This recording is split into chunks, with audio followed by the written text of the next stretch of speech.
So just behind me down there is the beautiful old station of Knockloughrim, which was on what was known as the Derry Central line, which ran between Magherafelt and Macfin up near Coleraine. And it's a bit of a landmark on the A6 road between Belfast and the northwest. Anyone who travels that road will be familiar with the station there. It's beautifully maintained, a private residence.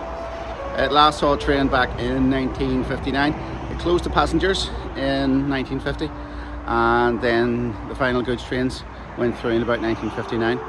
I've always been a big admirer of the station, and I thought that it would always make a nice subject for a model project. And last year I decided, yep, let's do this, and I called into the station, and the owner, Aidan, was very, very friendly and very accommodating, and he gave me lots of help. And as a bit of a departure for me, I decided I was going to make the model a winter scene, give it a bit of a winter flavour, and it actually worked out very well, I thought. So we're going to have a look at how I did that, but before we do that, let's have a brief history of Knockloughrim Station and the Derry Central line.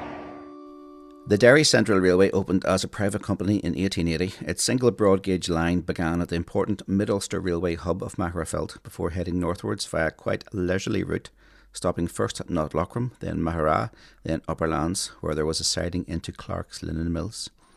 The line then reached Kilrea before heading towards Garvagh and then Aghadowey, before crossing the River Bann on a large girder bridge and entering County Antrim, where it joined the main Belfast to Derry line at Macfin. There were also a number of smaller halts along the route. Knockloughrim Station opened with the line in 1880 and was quite a distance from the village it served. It had a single platform with a single-storey red brick station building and adjoining stone goods shed, thankfully both of which survive in excellent condition. Passenger services along the Derry Central ceased in 1950, but goods trains continued to run to and from Kilrea until 1959, when the line closed completely.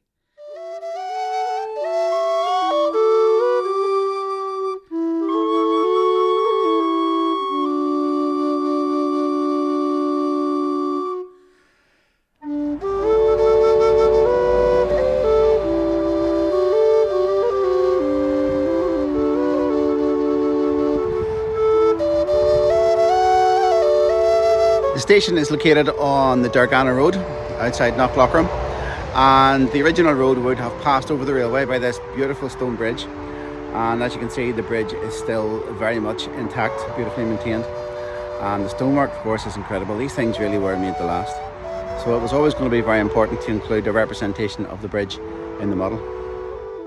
When I'm working on a building, I always start off by making a substructure using mountboard.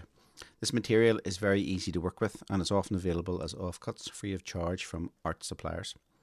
The next stage is to seal the card structure with neat PVA glue before spreading a layer of DAS clay over it. The clay comes in different flavours, so I was glad to see a stone variety which was ideal for the bridge. The clay needs to be left to dry for at least 24 hours, and once it is fully dry it can be scribed to represent the stonework. Embossed plastic sheet is used for the brick arch underneath. Then the structure is painted and weathered and foliage added. Once complete, the bridge was fixed in position and blended into the landscape using plaster bandage.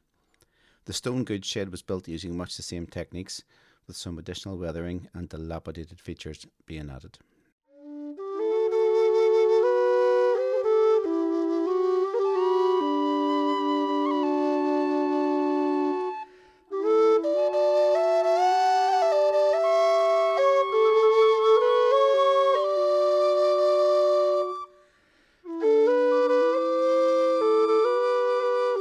The station building at Knockloughrim is a very attractive structure, making full use of the polychromatic brick style, which is common in railway station buildings in the north of Ireland.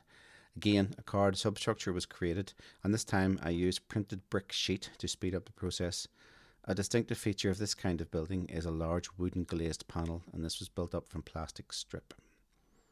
Roof slates were added. These are pre-weathered and are from the scale model scenery range. I'm a bit obsessive about interior detail, and this was of course included, along with some appropriate travel posters on the outside walls, which came from tiny signs. It was time now to start bringing everything together, and the baseboard was built up from a foam board, which is also easy to work with and quite strong when glued together to form a structure. The platform was also built up using mountboard. Then the surface was made from ballast scatter material, although I wasn't particularly worried about this because it was going to be covered in snow eventually. The snow scatter came from the Knock Scenic range, and Gabor Ivanich of G Model Miniatures supplied 3 excellent handmade winter trees. Once the snow had been applied, I added a winter back scene, which added a lot to the effect. I decided to try out a few creative camera angles and some special effects with lighting, which was lots of fun. Then it wasn't too long before the trains started running.